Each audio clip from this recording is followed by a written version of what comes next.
A'udzubillahi minasyaitonirrajim. Bismillahirrahmanirrahim. Assalamualaikum warahmatullahi wabarakatuh. Waalaikumsalam warahmatullahi wabarakatuh. Alhamdulillahirabbil alamin wassalatu wassalamu ala asyrafil anbiya'i wal mursalin sayyidina Muhammadin wa ala alihi wa sahbihi ajma'in. Rabbi shrah li sadri wa yassir li amri wahlul 'uqdatam min lisani yafqahu qawli. Subhanaka la ilma lana illa ma 'allamtana innaka antal alimul hakim. Alhamdulillah, syukur kepada Allah Subhanahu wa taala kerana dengan izinnya kita dapat lagi meneruskan program Dirasi Al-Quran ni, di mana tuan-tuan dan puan-puan, malam ni kita memasuki malam ataupun siri yang 268. Alhamdulillah. Bermaksud masih ada berbaki lagi lebih kurang 22 tambah 10 22, 8, 15, ada 15 kali lagi siri kita akan kita teruskan sehinggalah pada 7 bulan Julai nanti, insyaAllah kalau Allah izinkan kita akan khatam Al-Quran bersama-sama dalam program ini. Jadi tuan-tuan dan puan-puan sekalian, Ustaz kita pun dah ada dalam Google Meet ini, insyaAllah. Jadi marilah kita sama-sama mulakan program kita dengan baca umum kitab Al-Fatihah. A'udzubillahi minasyaitonirrajim. Bismillahirrahmanirrahim. Alhamdulillahirabbil alamin. Arrahmanirrahim. Maliki yaumiddin. Iyyaka na'budu wa iyyaka nasta'in. Ihdinas siratal mustaqim. Siratal ladzina an'amta 'alaihim ghairil maghdubi 'alaihim waladdallin. Amin. Tuan-tuan dan puan sekalian, untuk malam ni tetamu kita adalah tetamu yang tidak asing lagi, yang tuan-tuan dah kenal, sahabat kali dah ada bersama-sama kita, merupakan Ustaz penyelamat program kita yang mana Ustaz sangat-sangat positif membantu kita kalau kita berlaku kekurangan ataupun ada Ustaz-Ustaz yang tak dapat hadir. Ustaz bila-bila masa kalau saya hubungi, Alhamdulillah Ustaz kalau lapang Ustaz memang tak menolak untuk bersama-sama kita. Jadi kita ucapkan jutaan terima kasih kepada Ustaz yang sudah membantu kita lagi pada malam ni. Di mana pada malam ini seperti mana yang saya sebutkan adalah siri yang ke-268. Kita akan teruskan lagi membaca Al-Quran bersama-sama dengan guru atau Ustaz, di mana Ustaz kita pada malam ini yang saya sebutkan tadi adalah Ustaz Muhammad Taufik bin Abdul Ghani, tuan-tuan, yang berasal daripada Universitas Kedah, tetapi sekarang ini bertugas di Sekolah Menengah Islam Adiniyah. Sungai Ramai, dia Sungai Ramai ke Sungai Duri, Ustaz? Yang mana satu dua-dua boleh? Itulah kadang-kadang alamat dia tak Sungai Ramai, tak Sungai Duri. Saya rasa yang baru yang latest lah ni Sungai Duri rasanya kot. Sungai Duri, Dia Sungai Ramai dia mula daripada mana? Tak mana kawasan dia? Saya nak kata tak pasti ingat, saya orang Lestar je Rahim. Sempadan Sungai Ramai tu tak mana? Sungai Duri sampai ke mana? Tapi yang tu dah dekat antara memang tak sampai dah adanya antara Sungai Duri dengan Sungai Ramai tu, saya rasa. Sungai Duri ataupun Sungai Ramai serampai selatan ataupun Sungai Bakak serampai selatan. Jadi Ustaz sekarang ni duduk bersama-sama di asrama, bertugas sebagai warden di sekolah kerajaan. Alhamdulillah. Tuan-tuan, kita akan baca Al-Quran pada malam ini menyambung bacaan kemarin, 3 lagi muka surat bersama-sama Ustaz. InsyaAllah Ustaz akan mendengarkan, Ustaz akan jadi khalifah iaitu mempendengarkan bacaan ayat suci Al-Quran untuk kita ikut bersama-sama di rumah masing-masing, insyaAllah. Malam ini kita akan baca di muka surat 558 sampai 560.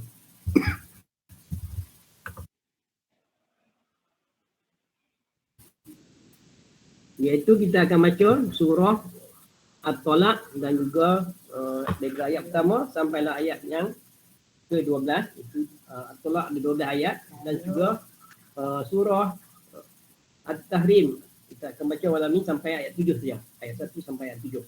Jadi saya selepas saja Ustaz membaca, memperdengarkan baca ayat-ayat berkenaan, insyaAllah saya akan bacakan terjemahannya. Selepas itu kita akan serahkan majlis ini kembali kepada Ustaz untuk tazkirah ilmu. Kalau tuan tak ingat, Ustaz sebelum ni 2 siri yang lepas atau 3 siri yang lepas telah membentangkan mengenai kisah Luqman Hakim. Jadi tak habis lagi. Allah Alam. Malam ni Ustaz apa pula yang Ustaz nak kongsikan bersama kita, nanti kita sama-sama sabar mendengarkannya, insyaAllah.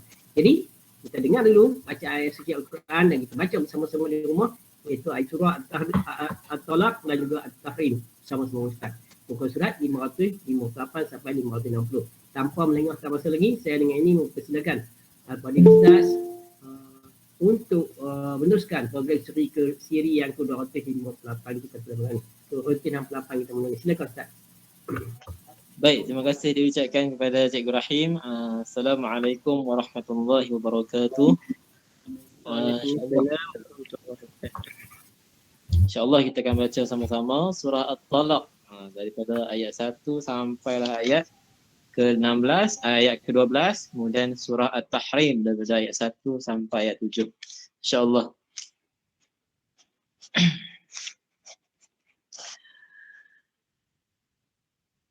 Bismillahirrahmanirrahim. يا أيها النبي إذا طلقتم النساء فطلقوهن لعدتهن وأحصوا العدة واتقوا الله ربكم لا تخرجوهن من بيوتهن ولا يخرجن إلا أن يأتين بفاحشة مبينة وتلك حدود الله ومن يتعد حدود الله فقد ظلم نفسه لا تدري لعل الله يحدث بعد ذلك أمرا فإذا بلغن أجلهن فأمسكوهن بمعروف أو فارقوهن بمعروف وأشهدوا ذوى عدل منكم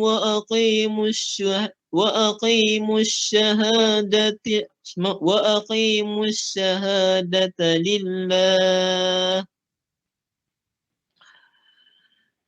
ذلكم يوعظ به من كان يؤمن بالله واليوم الآخر ومن يتق الله يجعل له مخرجا ويرزقه من حيث لا يحتسب ومن يتوكل على الله فهو حسبه إن الله بالغ أمره قد جعل الله لكل شيء قدرا واللائي يئسن من المحيض من نسائكم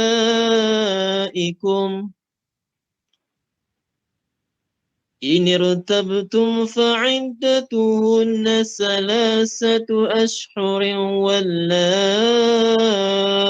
لم يحض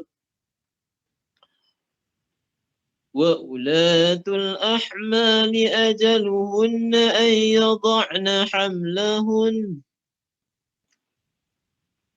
ومن يتق الله يجعل له من أمره يسرا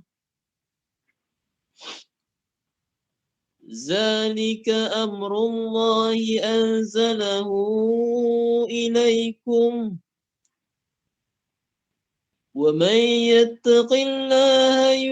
ومن يتق الله يكفر عنه سيئاته ويعظم له أجرا أسكنوهن من حيث سكنتم من وجدكم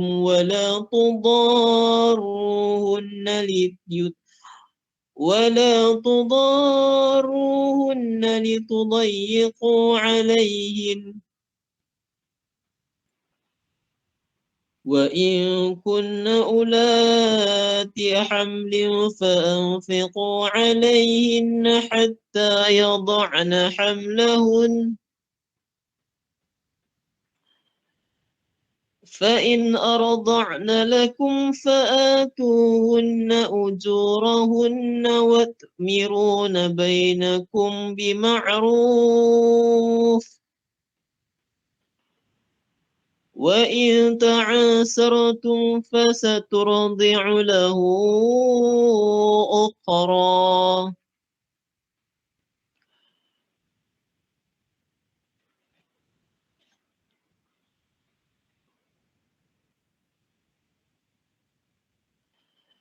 لينفق ذو سعة من سعته ومن قدر عليه رزقه فلينفق مما آتاه الله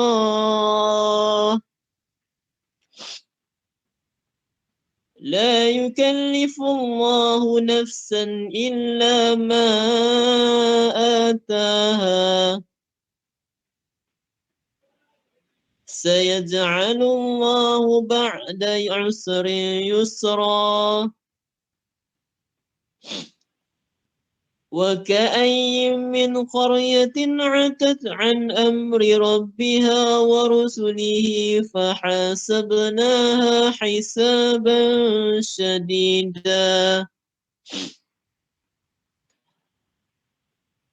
وعذبناها عذابا نكرا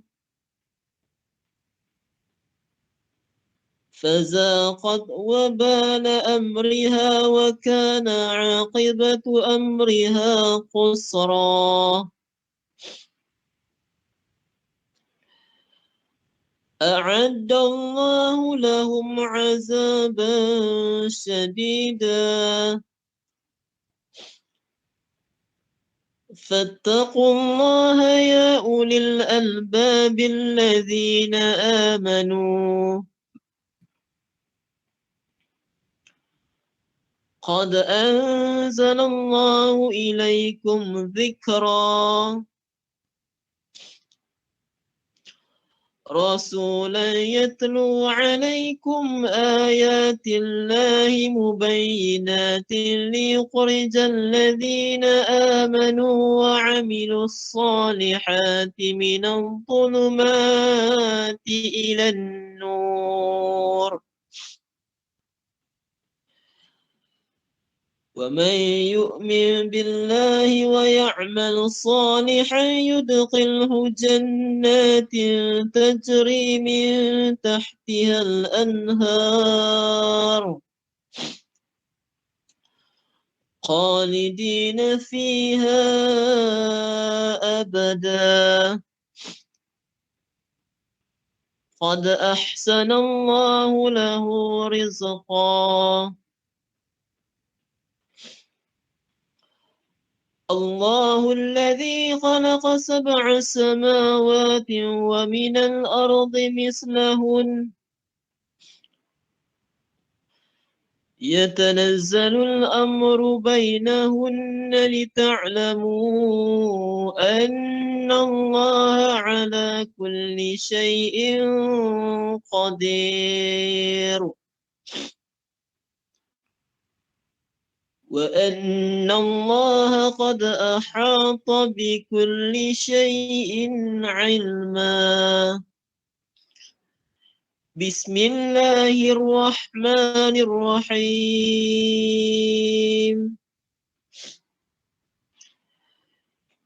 يا أيها النبي لم تحرم ما أحل الله لك تبتغي مرضات أزواجك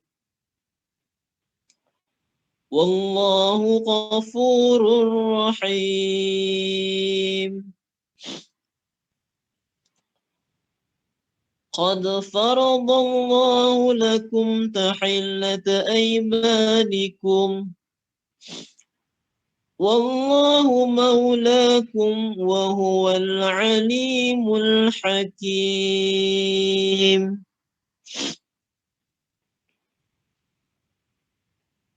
وإذ أسر النبي إلى بعض أزواجه حديثا فلما نبأت به وأظهره الله عليه عرف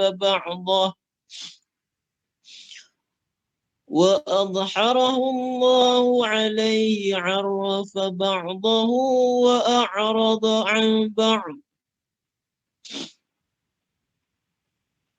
فلما نبأها به قالت ما أنبأك هذا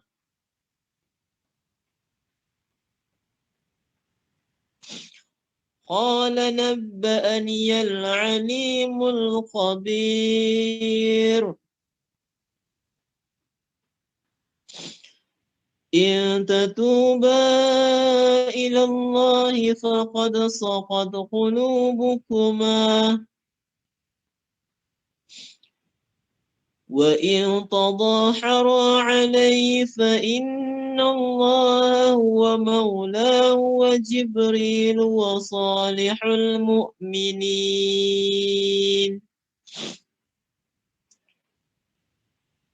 والملائكة بعد ذلك ظهير. عسى ربه إن طلقكن أن يبدله أزواجا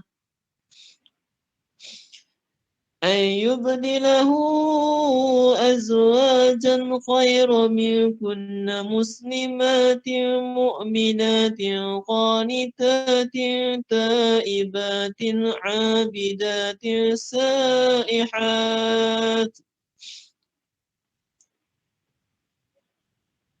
سائحات سيبات وأبكارا. يا أيها الذين آمنوا قوا أنفسكم وأهليكم نارا وقودها الناس والحجارة عليها ملائكة غلاظ شداد لا يعصون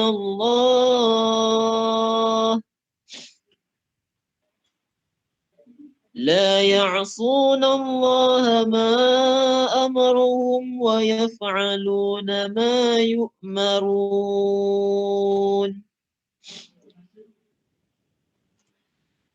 يا أيها الذين كفروا لا تعتذروا اليوم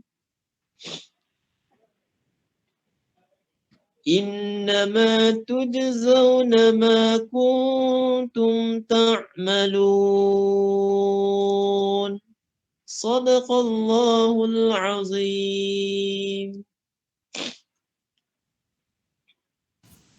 Sadaqallahul Azim. Alhamdulillah, kita dah dapat sama-sama tadi mendengar bacaan yang didengarkan oleh Al-Fadhil Ustaz Muhammad Taufik bin Abdul Ghani kepada kita, dan kita dapat sama-sama membacanya di rumah masing-masing secara tertib tiga lagi muka surat Al-Quran pada malam ni, di mana tadi kita telah membaca surah Al-Talaq daripada ayat pertama sampai ayat ke-12 dan seterusnya kita juga membaca surah Al-Tahrim ayat 1 sampai 7 insya-Allah.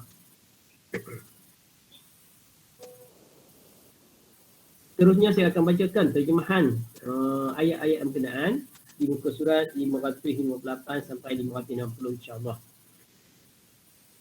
Surah At-Talaq. Bismillahirrahmanirrahim. Dengan nama Allah yang Maha Pemurah lagi Maha Penyayang. Wahai Nabi, apabila engkau dan umatmu hendak menceraikan isteri-isteri, maka cerailah. Ceraikanlah mereka pada masa mereka dapat memulakan iddahnya dan hitunglah masa iddah itu dengan betul. Serta bertakwalah kepada Allah, Tuhan kamu. Janganlah kamu mengeluarkan mereka daripada rumah-rumah kediamannya sehingga selesai iddahnya. Dan janganlah pula dibenarkan mereka keluar dari situ kecuali jika mereka melakukan perbuatan keji yang nyata. Dan itulah aturan-aturan hukum Allah.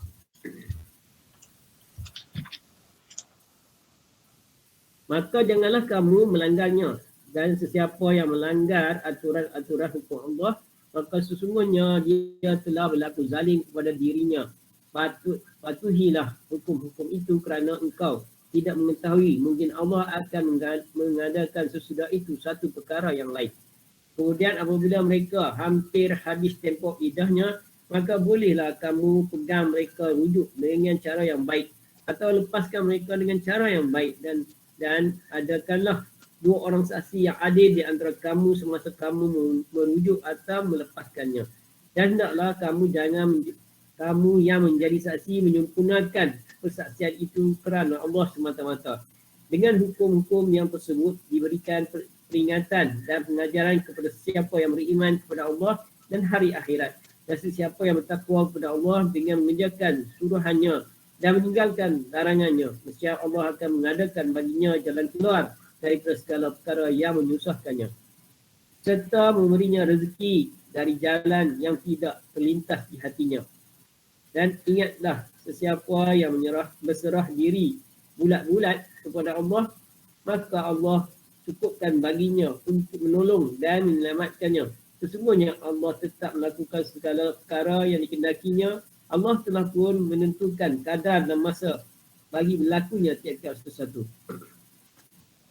Dan perempuan-perempuan di kalangan kamu yang putus asa daripada kedatangan haid,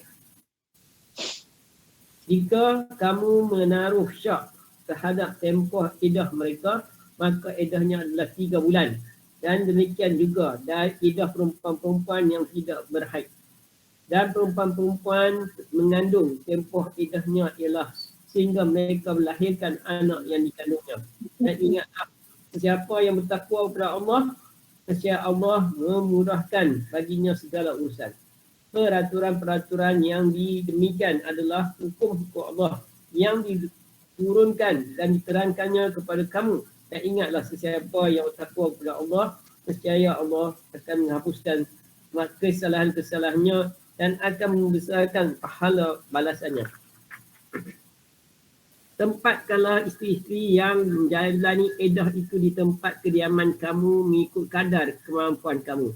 Dan janganlah kamu adakan sesuatu yang menyakiti mereka di tempat tinggal itu dengan tujuan hendak menyusahkan mereka supaya mereka keluar meninggalkan tempat itu.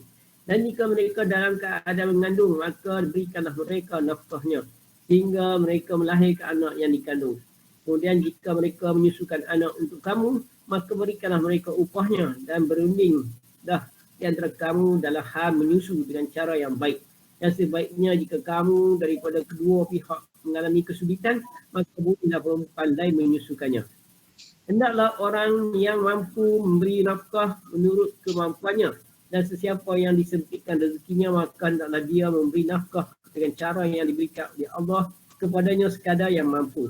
Allah tidak memberati seseorang melainkan sekadar kemampuan yang diberikan kepadanya. Orang-orang yang dalam kesempitan hendaklah ingat bahawa Allah akan memberikan kesenangan sesudah berlakunya kesusahan. Dan bukan sedikit negeri-negeri yang penduduknya derhaka terhadap perintah Tuhan mereka dan Rasul-Rasulnya, maka kami hitung amal mereka satu persatu dengan perhitungan yang keras dan rapi.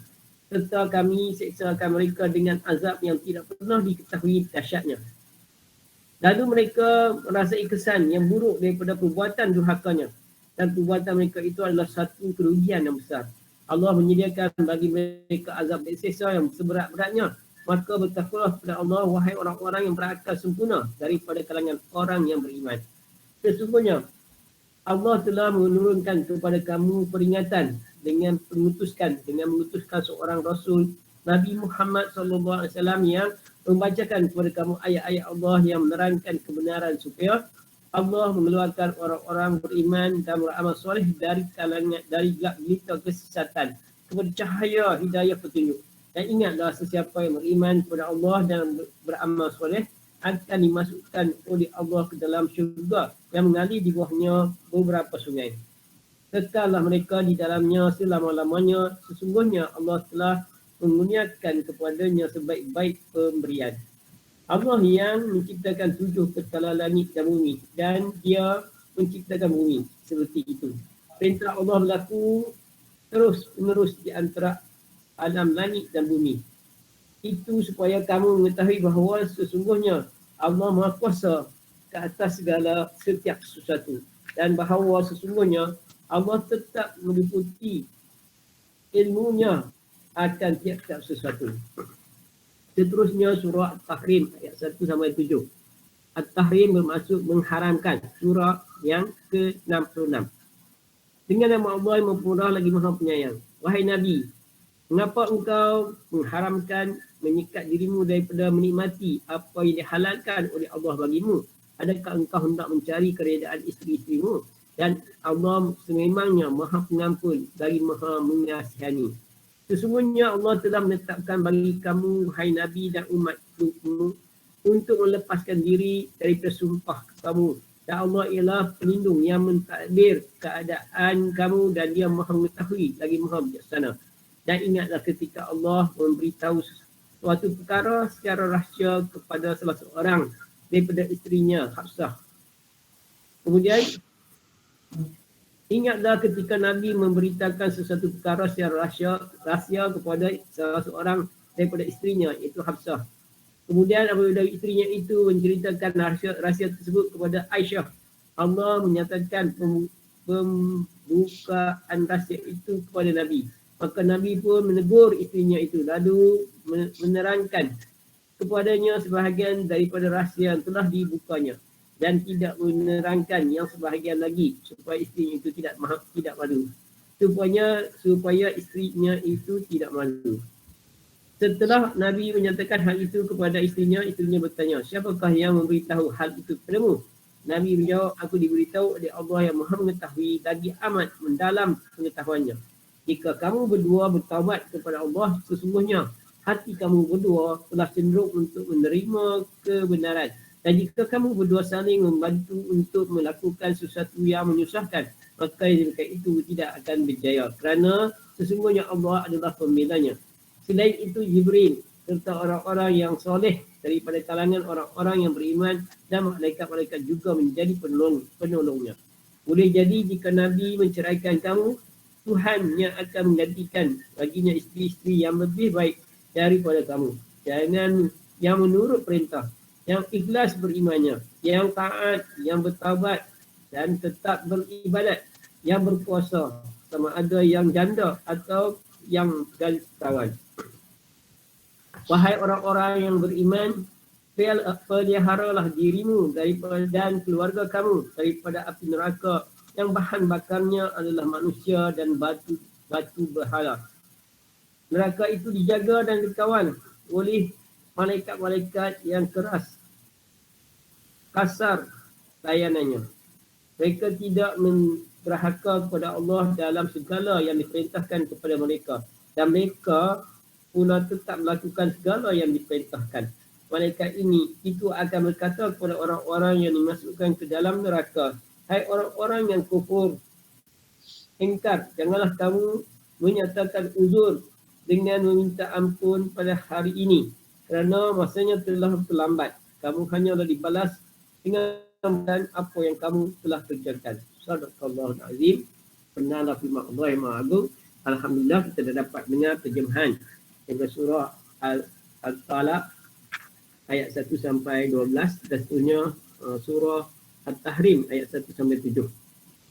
Jadi tuan-tuan dan puan-puan, semoga kita dapat kepahaman sedikit sebanyak mengenai apa yang Allah perintahkan atau Allah firmankan kepada kita khususnya di mana dalam surah Talaq banyak cerita mengenai talak yang diberikan oleh suami kepada isteri dan macam mana perhubungan mereka selepas itu, waktu iddah dan sebagainya. Dan dalam ayat surah Talaq juga ada satu ayat yang kita selalu guna dan rubuh di rumah-rumah, di dinding-dinding, iaitu surah 1000 dinar ada dalam tu. Kalau kita tengok, itu ayat ketiga. Ayat ketiga, itu serta memberinya rezeki dari jalan yang tidak kelintas di hatinya. Dan ingatlah sesiapa yang berserah diri bulat-bulat kepada Allah, maka Allah cukupkan baginya untuk menolong dan menyelamatkannya. Sesungguhnya Allah tetap melakukan segala perkara yang dikehendakinya. Allah telah pun menentukan kadar dan masa bagi berlakunya tiap-tiap sesuatu. Jadi selalu orang bubuh printkan ayat ni di dinding-dinding rumah. Jadi Allah Alam perlu Ustaz kalau nak komen, boleh komen. Kemudian dalam surah At-Tahrim ada satu ayat yang popular yang selalu kita baca.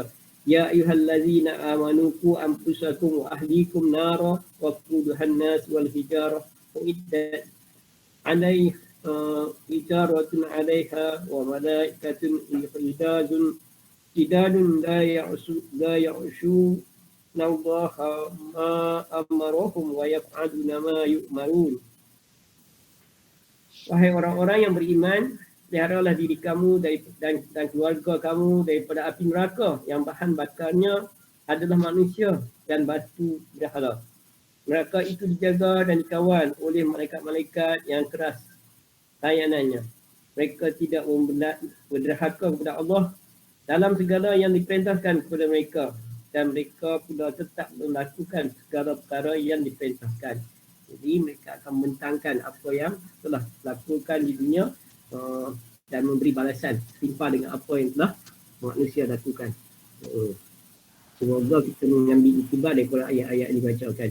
Jadi dengan ini saya mempersilakan sekali lagi Al-Fadhil Ustaz Muhammad Taufik Abdul Ghani untuk menyampaikan sedikit ilmu kepada kita dalam surat Al-Qur'an, insya-Allah. Silakan Ustaz. Baik, Assalamualaikum warahmatullahi wabarakatuh. Waalaikumsalam. Terima kasih diucapkan kepada Cikgu Rahim. Alhamdulillahirabbil alamin wassalatu wassalamu ala asyrafil anbiya'i wal mursalin wa ala alihi washabihi ajma'in. Subhanaka la 'ilma lana illa ma 'allamtana innaka antal alimul hakim wa la hawla wa la quwwata illa billahil aliyyil azim. Allahumma salli ala sayyidina Muhammadin al-fatihi lima ukhliq wal khatimi lima sabaq wan nasiril haqqi bil haqq wal hadi ila siratikal mustaqim wa ala alihi wa sahbihi haqqa qadrihi wa miqdaril azim. Amma ba'd. Jadi alhamdulillah, bersyukur kita kepada Allah Subhanahu wa taala dapat lagi bertemu dengan tuan-tuan dan puan-puan yang saya sayangi sekalian. Tuan-tuan dan puan-puan macam ayah saya dengan mak saya lah. Bila tak balik kampung, so kat sini lah. Nak ubat rindu orang kata kan. So inilah dia punya antara platform-platform yang kita boleh ambil manfaat kan.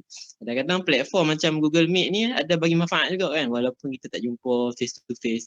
Tapi kadang-kadang benda ni pun dapat mengeratkan mahabbah, orang kata kasih sayang sesama manusia kan. Okey. Macam sebelum ni, sebelum saya masuk dia punya sambungan berkaitan tentang cerita tentang Luqmanul Hakim, masih ada lagi. So sebelum tu saya tertarik juga dengan apa yang isu semasa, apa yang berlaku setakat law kan, apa isu semasa yang kita dengar dekat Facebook, mungkin dekat Instagram, mungkin tuan-tuan dan puan-puan ni lebih arif lah kan, mungkin duk main Facebook selalu kan. So banyak info-info semasa yang kita tengok yang sekadar yang telah berlaku kan. Antaranya kita sama-sama sedekahkan Al-Fatihah kepada Adibah Nur.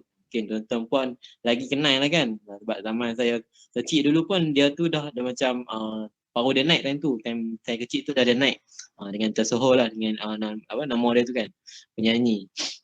Apa yang saya boleh highlight kat sini, kadang-kadang bila dia meninggal tu baru kita nampak apa dia punya orang kata apa, baik kebaikan dia tu kan. Orang meninggal ni kebiasaan kalau orang meninggal je mesti kita akan nampak kebaikan dia. Kadang-kadang time dia hidup kita tak nampak sangat apa kebaikan dia kan. Orang selalu biar orang buat tak endah kan. Padahal dia buat macam-macam. Cumanya manusia ni tak perlu tunjuk pun depan manusia yang lain. Kan? Sebab tu kadang-kadang bila kita nak buat satu amalan, satu benda yang mendorong kita kepada pahala, seeloknya kita buat secara sengak-sengak. Yang kita dengan Allah Subhanahu Wa Taala saja. Kadang-kadang bila kita buat ni macam contoh kita buat satu benda kemudian kita post kan. Benda tu kadang-kadang boleh membawa kepada fitnah. Tak salah kita nak post, bukan saya nak kata salah. Kadang-kadang benda tu bagus juga. Dia mendorong kepada manusia yang lain, kawan-kawan yang lain untuk membuat khidmat yang sama juga, buat kebaikan juga. Tapi ada part yang kita, ada benda yang kita kena ambil perhatian juga, iaitu takut jadi fitnah. Tu yang bahaya. Tu yang paling orang kata musibah yang takat lah ni yang berlaku dekat zaman lah ni, yang tu lah. Kadang-kadang kita bagi satu benda, kadang-kadang rakam sana sini kan. Bukan kita nak kata salah, tapi kadang-kadang kena check balik. Sebab apa kita nak buat benda tu, untuk apa kita rakam tu kan. Masing-masing niat masing-masing lah. Kalau kita lillahi ta'ala tak ada masalah benda tu. Okey. Berkaitan tentang Adibah Nur kan, apa yang menarik perhatian saya tengok kan, apa yang kebaikan dia yang kita orang kata sebelum ni tak apa nak tahu sangat kan. Apa yang saya nampak lah, orang buka artikel kan, dia belah kucing tu, bayangkan apa berpuluh-puluh kucing dia belah dekat rumah kan. Satu benda yang agak sukar lah bagi kita yang hidup kita yang biasa ni, nak belah kucing yang terlampau banyak kan. Kadang-kadang saya fikir agak dia 40 ke 80 macam tu lah rasanya, tapi banyak lah kalau kuantiti macam tu kan. Kalau kita fikir logik pun macam mana dia belah kan, tak bau ke rumah dia kan. Tapi bila fikir balik, yang tu lah orang kata Allah Subhanahu Wa Taala kata, yang tu lah orang kata ihsan. Ihsan ni maksud dia apa? Ihsan ni dia memberi manfaat kepada makhluk-makhluk lain. Kan? Pahala orang yang melakukan ihsan ni sangat-sangat orang kata pahala yang sangat berlipat kali ganda. Ihsan ni maksud dia kita memberi manfaat kepada makhluk-makhluk lain. Makhluk-makhluk lain ni maksud dia apa? Makhluk-makhluk lain selain pada manusia, contoh dia macam binatang, tumbuh-tumbuhan pun makhluk Allah Subhanahu Wa Taala juga. Tama-tama binatang kan. Kadang-kadang kita dekat kedai makan, mesti ada kucing juga kat ramai lalu kan. So kadang-kadang bagilah sikit kan. Mereka kadang-kadang hidup binatang ni tak makan macam kita pun, KFC kan, masak lomak kan, tom yum. Tak macam kita, kadang-kadang makan sisa-sisa macam tu. Sebab tu kadang-kadang hulanglah sikit kan makanan. Tu pun orang kata belas ihsan kita kepada binatang. Orang kata makhluk Allah Subhanahu Wa Taala juga. Kadang-kadang Allah Subhanahu Wa Taala ni hadirkan satu binatang ni nak tengok tahap macam mana keimanan kita, ketakwaan kita kan. Kadang-kadang dengan manusia kita melakukan yang baik, tapi dengan binatang mungkin kita tak apa nak suka kan. Mungkin kita jadi macam ada setengah orang mungkin dia macam dia raimah kan. Ada orang tak boleh nak duduk dengan binatang, ada orang macam tu kan. Tapi ada setengah orang dia terlalu sayang dengan binatang. Dia rasa macam binatang ni orang kata apa, hilangkan stres hidup dia. Ada setengah macam tu. Saya pun macam tu juga. Kalau kat rumah sebelum ni saya belah arnab. Arnab kan, kalau tuan Cikgu Rahim bisa makan sate arnab, sedap Cikgu Rahim. So saya yang lawaknya saya belah kemudian saya makan. Tapi ada yang yang sate jantik itu tak makan lah, karena belah juga. Cuma hak yang lain-lain tu belah dalam kuantiti banyak lah. Dia punya daging tu lain sikit, lain pada macam kambing, lain pada daging dia tak sama. Tapi sedap juga lah bila kita buat sate kan. Okey. Kemudian tu lah saya nak highlight sikit tentang ihsan sesama makhluk ni kan.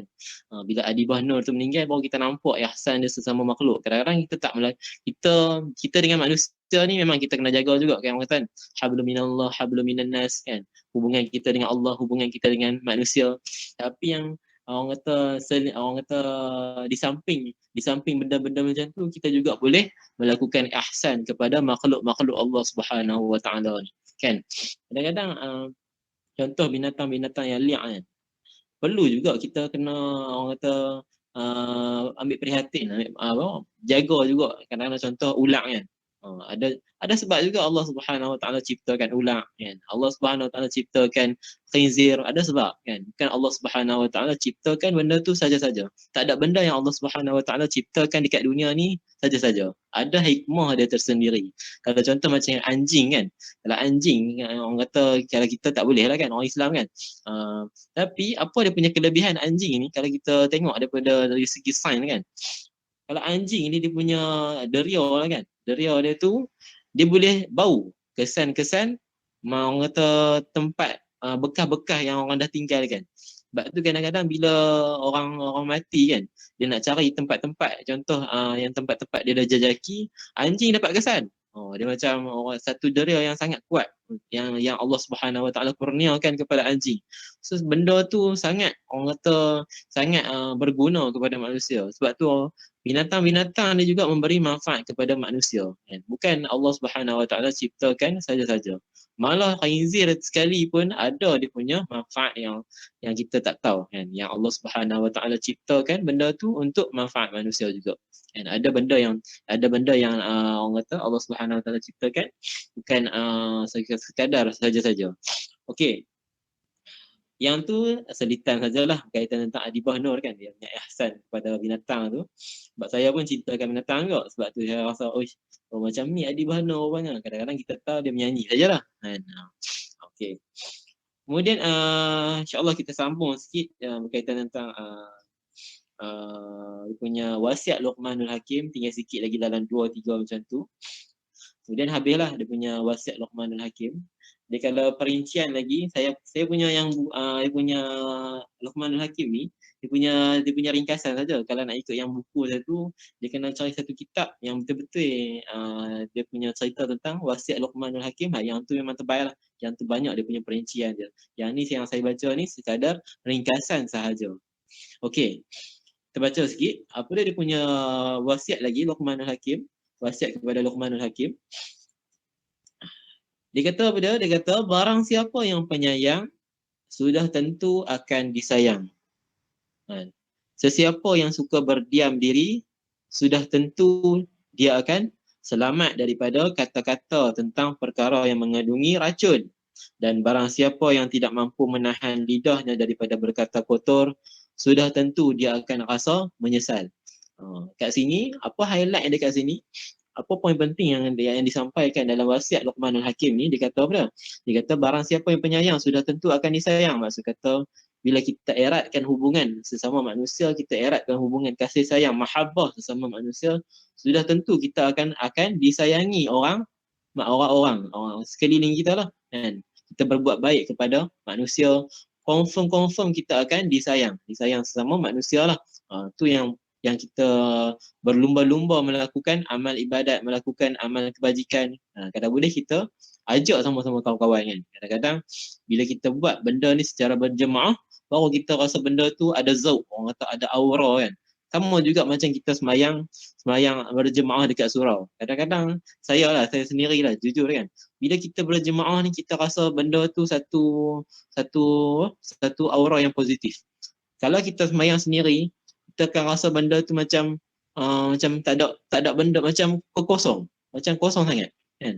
Bila kita semayang sama-sama ni, kita akan rasa satu benda yang sangat Allah Subhanahu Wa Taala bagi benda, orang kata benda tu orang kata zauq yang orang kata apa, halawatul iman, orang kata kemanisan iman tu. Bila kita solat berjemaah ni, tu yang pentingnya. Bila kita hidup berjemaah, jangan hidup kita dalam keadaan seorang-seorang kan. Sama juga macam kita hidup dalam keadaan duduk dalam taman kan. Kadang-kadang kita duduk dalam taman, duduk kampung rumah sebelah je, tapi nak sembang tu sehari tu 10 patah perkataan mungkin tak boleh nak sembang kan. Betul tak kan? So dia punya apa yang orang kata musibah juga yang berlaku lah ni kan. Macam saya tak tahu lah sebab saya duduk kampung. Tapi kampung kalau memang petang-petang aja mesti jiran duk main rumah, duk lepak sembang-sembang, makan cicah roti sikit, ayam teh sikit. Yang mak saya ni selalu jamu ayam teh. So mau tak mau memang akan ada petang-petang tu orang kata makan minum petang lah. Kan? So makan-makan duduk sama-sama. Tu yang kita rasa macam duduk macam satu family dah. Padahal family yang lain-lain. Tapi bila kita depa boleh masuk dengan kita rasa benda tu satu mahabbah, alawah, orang kata kemanisan bila kita ada hubungan silaturahim sesama manusia. Kan? Itu yang sangat indah bila kita hidup secara berjemaah ni. Kemudian yang wasiat Luqmanul Hakim ni dia kata apa dia? Dia kata sesiapa yang suka berdiam diri sudah tentu dia akan selamat daripada berkata-kata tentang perkara yang mengandungi racun. Dan yang ni kan dia kata maksud kata kat sini bukan nak kata kita suruh diam kan, tapi dia nak kata seeloknya kita diam daripada berkata-kata yang mengeluarkan kata-kata yang orang kata benda yang tak ada manfaat kan. Selalu duduk kata belakang kan. Selalu duduk hina orang. So benda-benda yang tak manfaat ni seeloknya baik kita diam kan. Kadang-kadang orang yang duk hasut kita, orang yang duk mula cucu api, so kita pun duk tambah perasa sekali kita pun tergolong daripada golongan yang orang melakukan dosa kan. Bahaya mulut ni. Sebab sebelum ni saya kata pun mulut ni antara orang kata boleh mengeluarkan pahala, boleh mengeluarkan dosa kan. Mudah je nak buat dosa, mudahnya nak buat pahala dengan mulut saja kan. Kalau kita tak boleh kontrol mulut, maka rosaklah kita. So sangat penting bila kita jaga mulut ni, apa benda yang baik akan keluar insya-Allah, yang buruk na'udzubillah min zalik kita minta lah. Yang kalau boleh yang buruk ni tak maulah dalam diri kita kan. Kadang-kadang bila kita sembang kan, orang yang berilmu ni dia tak suka bercakap banyak sangat pun kan. Dia suka berdiam diri. Sebab apa? Dia tahu dah kalau contoh dia orang berilmu, dia contoh nak berdebat dengan orang yang tak berilmu, dia akan tahu. Orang yang berilmu tu dia tak akan bercakap menggunakan akal fikiran, menggunakan ilmu dia. Dia akan menggunakan emosi dia. Bila menggunakan emosi dia, confirm orang yang tak berilmu ni akan rasa macam dia tu akan lebih sempurna kan. Seolah-olah dia tak akan rasa diri dia tu lemah. Diri dia tu rasa kekurangan. Kan? Tu yang orang kata orang yang berilmu ni dia cerdik lah. Baik aku diam lah. Aku tahu dah. Kan? Bukan nak kata kita ni tak menunjukkan ilmu kita. Tapi kita tahu. Kalau kita cakap pun tak guna. Kan? So better diam. Kan? Untuk kita slowkan dia punya suasana kan. Kalau kita pun nak tambah perisa, dua-dua pun 2 kali 5 kan. Seeloknya kalau kita yang berilmu ni better diam saja kalau kita daripada bergaduh kan. Tak ada guna pun kalau kita bergaduh sama-sama juga kan. Okey. Kemudian apa dia lagi yang dia ceritakan dalam ni, dia kata barang siapa yang tidak mampu menahan lidahnya daripada berkata kotor, sudah tentu akan menyesal.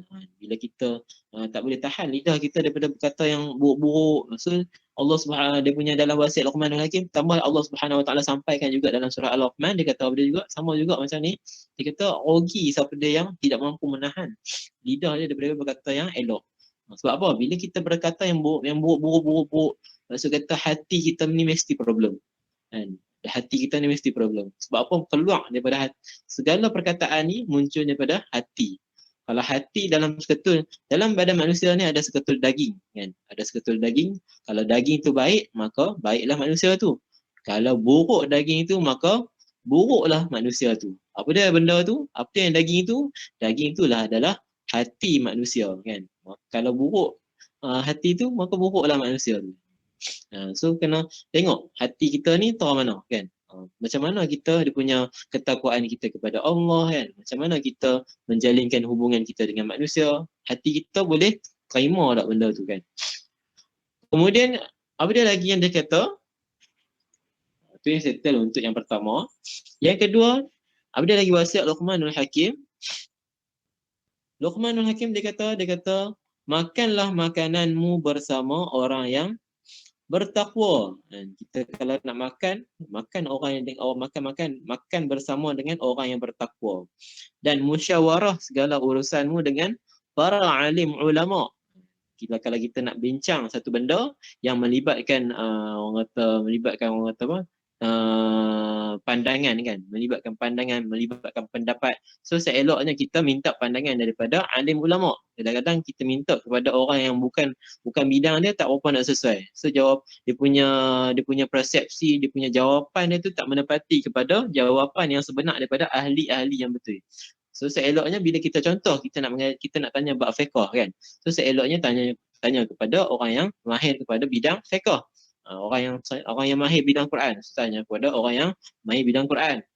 So apa yang berlaku kadang-kadang lah ni, orang dia mahir bidang lain tapi disoalkan kepadanya dalam bidang yang lain. So bila jadi macam tu, apa yang berlaku, jawapan yang diberikan tak akan menepati kepada orang kata konsep yang sebenar. Orang kata jawapan yang sebenar. Sebab dia bukan ahli dia. Sebab tu orang kata kebanyakan orang kata ustaz-ustaz yang populariti dia, ustaz saya nampak kan, bukan nak kata kita nak judge ustaz-ustaz ni, tapi apa yang saya nampak, bila dia bukan bidang dia tu, kemudian dia keluarkan satu jawapan yang bukan daripada bidang dia akan jawapan yang bercanggah daripada Quran dan Sunnah kan. Kadang-kadang jawapan yang merepek jugalah. Kadang-kadang tak perlu pun kita mention apa-apa. So kita ambil peringat lah. Kadang-kadang kalau kita tak tahu satu ilmu ni, dalam hadis Nabi SAW pun dia kata, kalau kita tak tahu maka diamlah kan. Tak perlu pun kita keluarkan satu benda yang kita tak betul-betul kita tak tahu. Cakap je wallahu a'lam. Tak perlu pun kita berhujah kepada benda yang merepek-merepek kan. Seolah-olah kita berdusta atas nama Nabi juga. Itu yang paling bahaya. Nabi SAW pun cakap dalam satu hadis, berkata dalam satu hadis, man kazzaba alayya muta'ammidan falyatabawwa maq'adahu minan nar. Siapa yang berdusta atas nama aku, maka tempat dia hanyalah di maq'adahu minan nar. Maq'adahu minan nar maksud dia apa dia? Maka tempatnya hanyalah di neraka sahaja. Yang berdusta ni maksud dia apa dia? Berdusta ni maksud dia dia menggunakan nama Nabi, tapi Nabi SAW tak melakukan benda tu kan. Dia menggunakan nama Nabi. Tu yang bahaya. Antaranya hadis-hadis yang maudhu', menggunakan hadis palsu kan. Dia selitkan nama Nabi tapi Nabi tak buat apa benda tu. Tu yang dikatakan mendustakan atas nama Nabi. Tu benda Nabi SAW cakap lah kan. So orang yang berdusta atas nama aku, maka tempat dia hanyalah di neraka. So benda ni sangat orang kata kena disiplin dalam ilmu kan. Ada ilmu ni orang kata ada disiplin juga. Macam kita duk ajar lah kan. Ada disiplin dia. Ilmu pun ada disiplin dia kan. Tak boleh main langgar saja. Ada benda yang kita kena patuh dalam Al-Quran dan As-Sunnah. Kalau hadis tu betul-betul daripada Nabi Muhammad SAW, betul-betul lah kita ikut Nabi SAW. Kalau tak betul, jangan kita sebarkan. Kan? Kita dah tahu hadis tu merupakan hadis yang tak sampai kepada Nabi SAW pun. Tapi kita duk sebarkan, maka kita dah berdusta atas nama Nabi, maka kita pun dah tergolong daripada golongan yang Nabi SAW sebutkan tadi. Itu yang bahaya.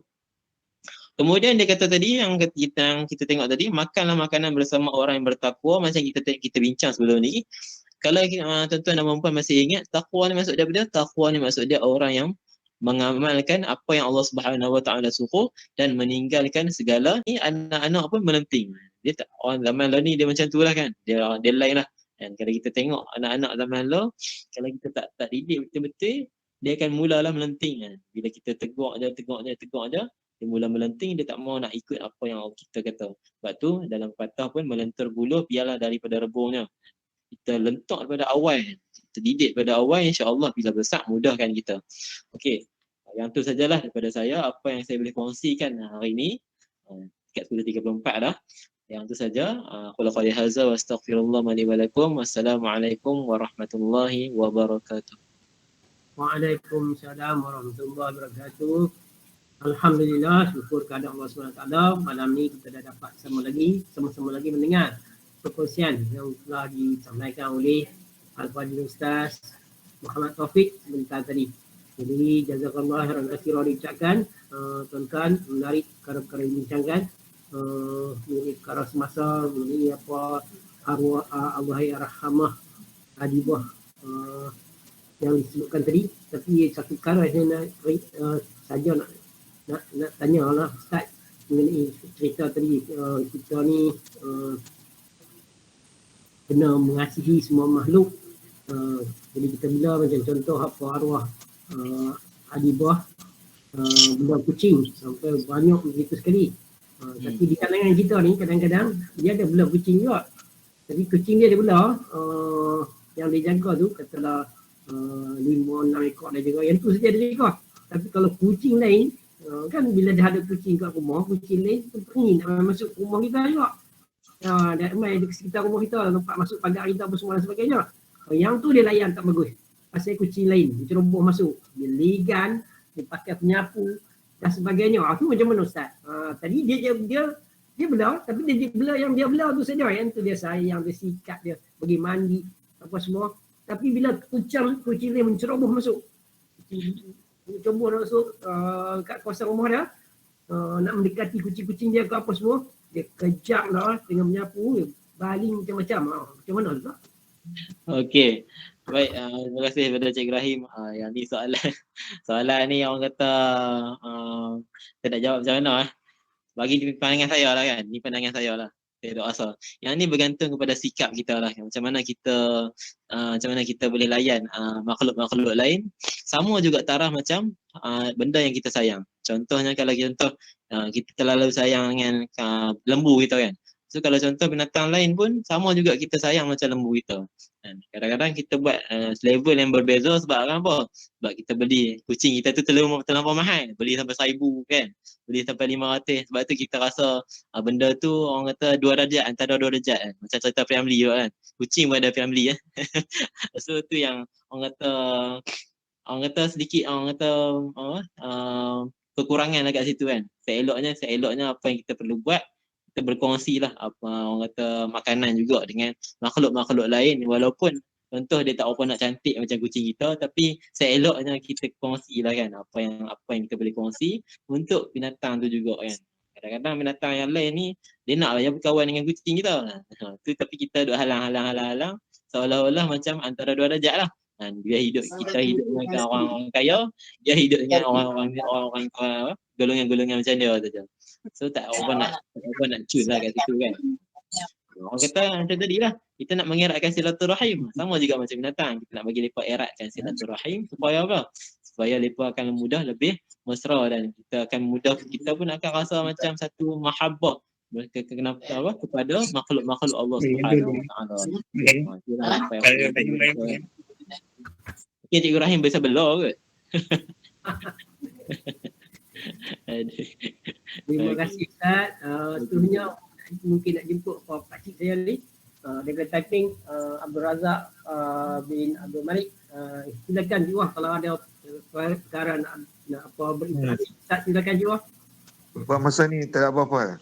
Okay. Tak ada apa. Terima kasih. Datin Amna, Haji Amna bin Kasim daripada Banting tadi. Silakan interaksi Ustaz. Terima kasih Cik Ibrahim. Assalamualaikum Ustaz. Saya cuma nak tanya lah, saya pun memang suka bela kucing. Memang dulu saya ada 23 ekor kucing.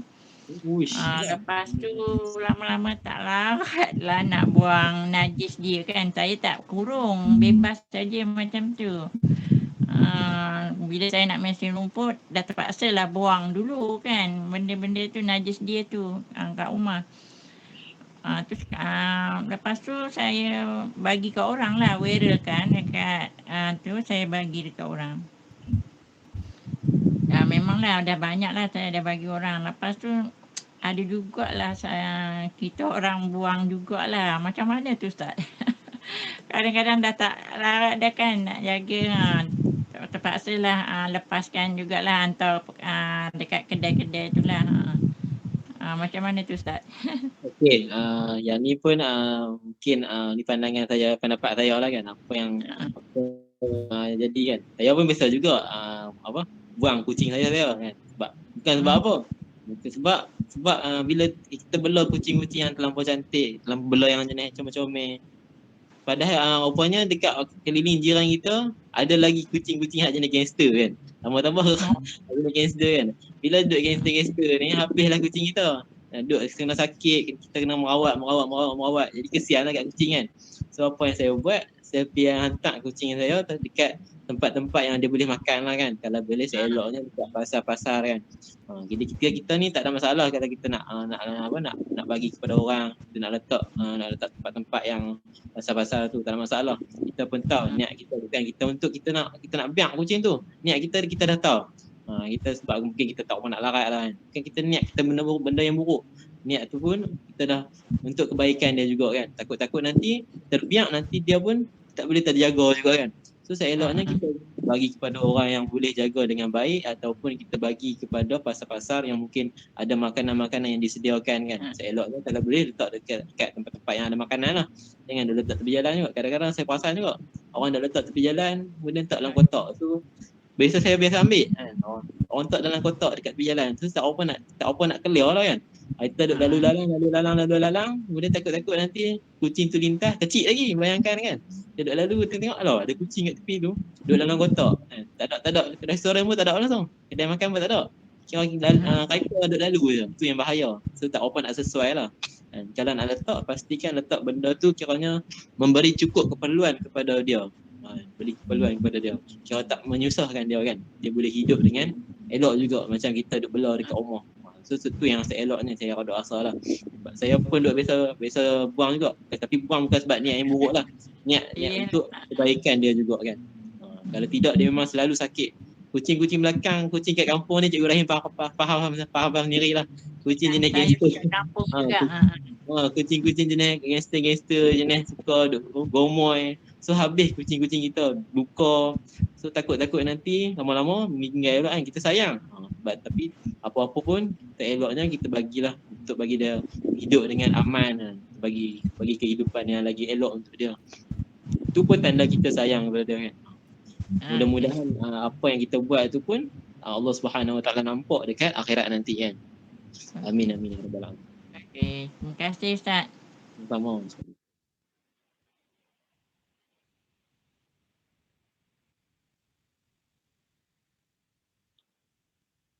Mat Cikgu Rahim.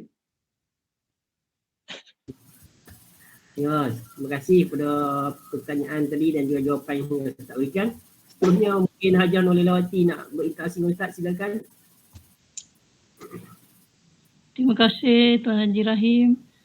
Assalamualaikum Ustaz. Waalaikumsalam. Alhamdulillah.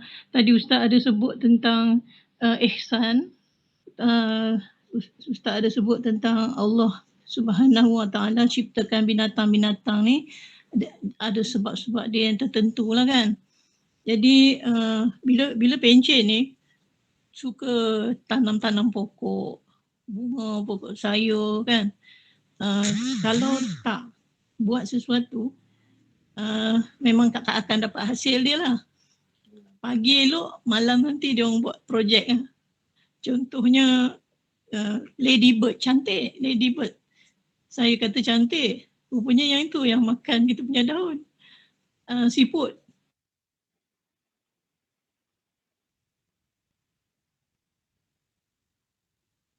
Semua tu binatang-binatang rama-rama. Sebelum jadi rama-rama dia ada dia punya ulat beluncas apa tu semua kan. Semuanya makan daun. Kalau kita tak buang, tak bunuh, memang kita tak akan dapat hasil dia lah. Macam mana tu Ustaz? Ini kejam jugalah kepada binatang. Mohon penjelasan. Okey. Yang ni berkaitan tentang binatang-binatang yang kita boleh bunuh kan. Antara banyak binatang yang kita boleh bunuh, binatang yang boleh menyebabkan satu kemudaratan kepada kita. Itu antara binatang yang kita boleh bunuh lah. Contohnya kalau ular masuk rumah kan. So takkanlah kita nak biak. Oh masuk rumah kita. So tak boleh lah kita macam tu kan.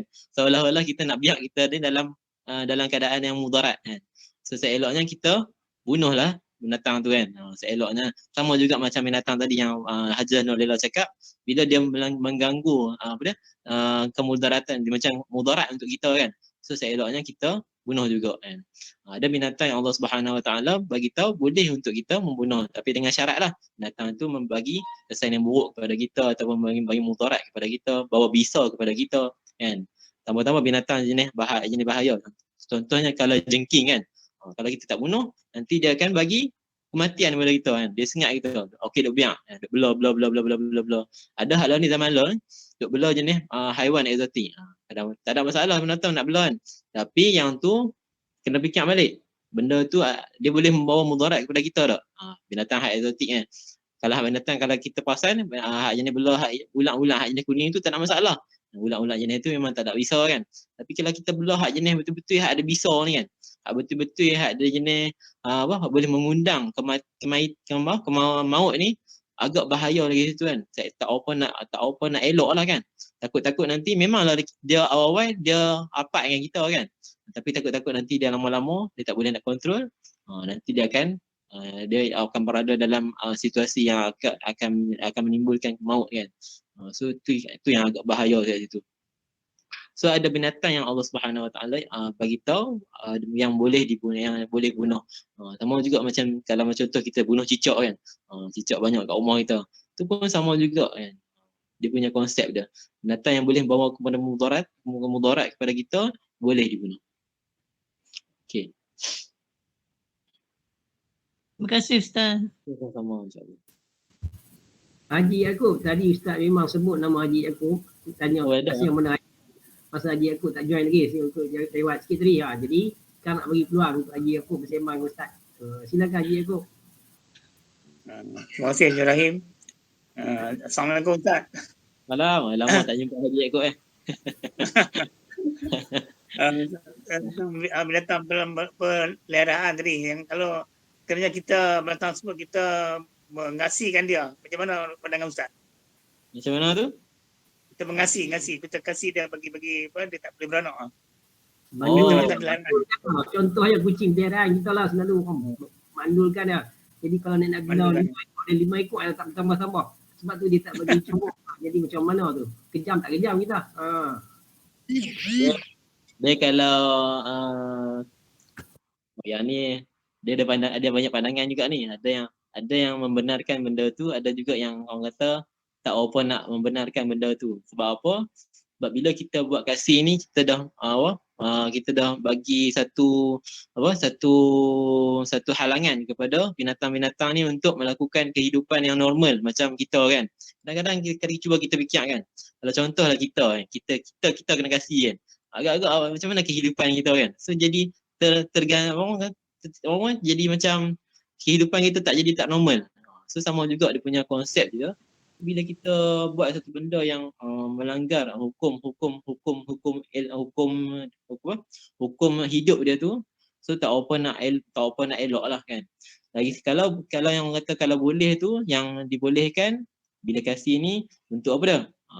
Yang kali ni ada dua benda, satu yang dibolehkan, satu tak dibolehkan. Kalau dibolehkan ni bila kasih, bila contoh binatang kucing kat rumah dia tu terlalu banyak kan.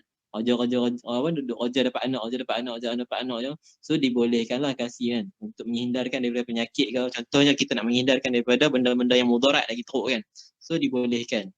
Ada benda yang dibolehkan, ada benda yang kita rasa benda tu kena bertimbang rasa untuk binatang juga. Itulah yang saya boleh katakan.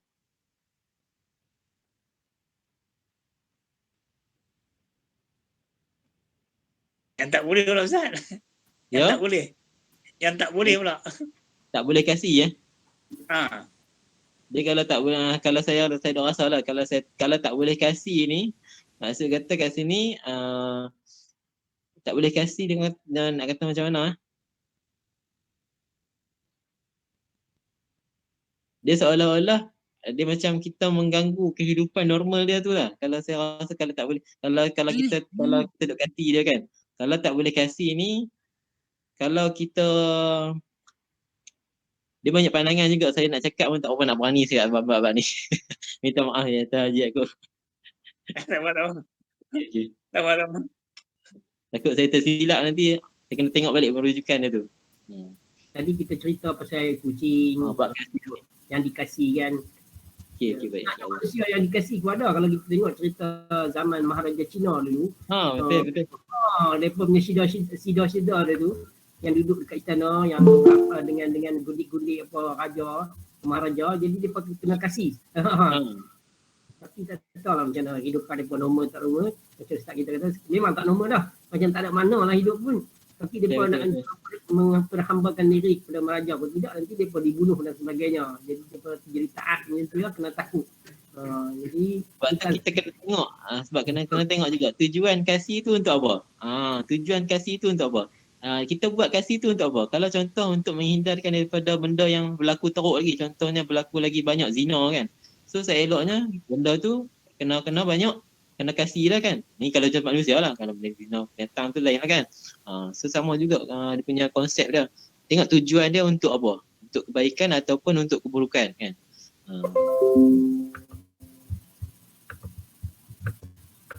Jadi sama sajalah, tak kira binatang ataupun manusia. Jadi kita lakukan benda yang di luar normal tu dengan bergantung ke tujuan yang dilakukan. Jadi Allah Alam. Jadi last tu Hajar Sabiah selalu mungkin kali ni Hajar Sabiah yang terakhir. Silakan Hajar Sabiah. Terima kasih Tuan Haji Rahim. Assalamualaikum Ustaz. Waalaikumsalam warahmatullahi wabarakatuh. Tadi Ustaz pun ada cakap pasal mulut kata-kata. Orang berkata-kata. Macam mana pandangan Ustaz? Ada setengah orang yang bila dia bercakap, dia memang cakap senang kita cakap bahasa sekarang ni mulut laser. Kalau dia rasa nak cakap tu dia tak fikir dah apa orang rasa. Apa pandangan Ustaz macam tu? Terima kasih Ustaz. Okay. Yang saya boleh kata tentang orang yang mulut laser ni kan, dia suka apa? Suka main hati orang, suka menyakitkan hati orang kan. Cakap tak berlapik lah yang orang mulut laser ni orang kan. Bila dia cakap macam tu, maksud kata ada something wrong yang tak kena dengan hati dia. Kenapa dia boleh cakap macam tu kan? Kenapa dia boleh mengeluarkan perkataan macam tu kepada orang? Dia seolah-olah menyakitkan hati orang, menzalimi hati orang, menzalimi orang tu sendirilah. And ingat, bila kita mulut laser ni, kita melibatkan orang kan. Macam sebelum ni saya cakap. Kan? Sebab apa? Dalam Al-Quran dimulakan ayat al-fitnatu asyaddu minal qatl. Fitnah tu lebih teruk daripada membunuh. Sebab itulah fitnah tu melibatkan hubungan manusia sesama manusia. Allah Subhanahu Wa Taala letakkan hubungan manusia tu penting. Hubungan manusia tu penting juga. Bukan nak kata hubungan dengan Allah tu saja penting. Hubungan dengan manusia tu pun penting juga. Kalau kita tak jaga hubungan dengan manusia, macam mana kita nak jaga hubungan dengan Allah Subhanahu Wa Taala? Tu benda tu adalah saling melengkapi antara satu sama lain. Kan? Sebab tu penting untuk jaga kita mulut ni, pastikan kalau boleh berlapik jugalah kan. Cakap mulut ni orang kata nak tutup pun tak boleh kan. So kadang-kadang kita kena pandai-pandai jaga hati kita, nak jaga sensitivity kawan-kawan kita kan, untuk mengeluarkan perkara-perkara yang baik saja kan. Yang mulut-mulut laser ni kebiasaan saya duk tengok, mesti dia akan dia punya persepsi dia tu kebanyakan ni benda-benda yang buruk kan. So mesti dia punya apa yang dia punya sebelum ni, dia punya hati dia mesti ada problem kan. Kalau orang yang hati dia elok, dia tak akan cakap benda-benda macam tu. Kalau hati dia baik, insya-Allah benda-benda yang baik saja yang keluar daripada mulut dia. Kalau hati dia buruk, tu faham sendirilah apa yang keluar daripada mulut dia. So kita tengok balik mulut kita ni tahap mana kan. So benda hati-hati ni lah yang mendorong kepada mulut kita kan. Daripada hati ni lah kan. Sebab kalau hati kita mendorong kepada yang baik, insya-Allah perkara-perkara yang baik saja yang keluar daripada mulut kita. Itu sajalah yang saya boleh kata. Terima kasih Ustaz. Sama-sama. Saja Puan Ella Mak Desa nampak daripada tempat kerja ke tu. Mungkin nak berinteraksi dengan Ustaz Puan Ella. Ni jiran sekolah. Ya. Saya dari tempat kerja. Saya nak tanya topik ni binatang apa pun tak belah. Tapi suami saya tu sukalah semua binatang-binatang ni. Pasal kasih-kasih tu memang kata takut jugalah benda-benda macam tu.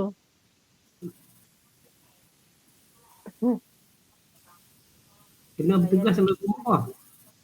Sampai besok pagi. Saya 12 jam 12 jam. Selamat bertugas. Ini jiran Ustaz Taufik ni, sebelah taman sebelah tu. Oh, Pasal yang Ella ada sojak ni duduk sebelah taman Taufik dekat sekolah semi engineer. Sebelah ya jiran. Itu yang saya jemput tu. Okay, terima kasih semua. Rasanya cukup setakat ni program kita malam ni. Okey, Assalamualaikum semua. Kita nak minta apa Ustaz bacakan doa sebagai pengakhiran untuk program kuliah kita malam ni. Silakan Ustaz. Bismillahirrahmanirrahim. Alhamdulillahirabbil alamin wassalatu wassalamu ala asyrafil anbiya'i wal mursalin wa ala alihi washabihi ajma'in. اللهم احينا بالإيمان وأمتنا بالإيمان واحشرنا بالإيمان وأدخلنا الجنة مع الإيمان برحمتك يا أرحم الراحمين. اللهم اغفر لنا ذنوبنا ولوالدينا وارحم كما ربيانا صغيرا. اللهم اختم لنا بحسن الخاتمة ولا تختم علينا يا الله بسوء الخاتمة ya Allah ya Tuhan kami. Matikanlah kami dalam keadaan yang pengakhiran yang baik ya Allah. Dan janganlah engkau matikan kami dalam pengakhiran yang buruk ya Allah. Kami meminta kepadamu supaya engkau mengabulkan doa-doa kami ya Allah. Sesungguhnya kami maha lemah kepadamu ya Allah. Kepadamu lah kami meminta pertolongan. Kepadamu lah kami merintih segala doa-doa yang kami boleh merintih kepadamu ya Allah. Ya Zal Jalali wal Ikram Rabbana atina fid dunya hasanah wa fil akhirati hasanah wa qina azabannar. Subhana rabbika rabbil izzati amma yasifun wassalamu ala al-mursalin walhamdulillahi rabbil alamin.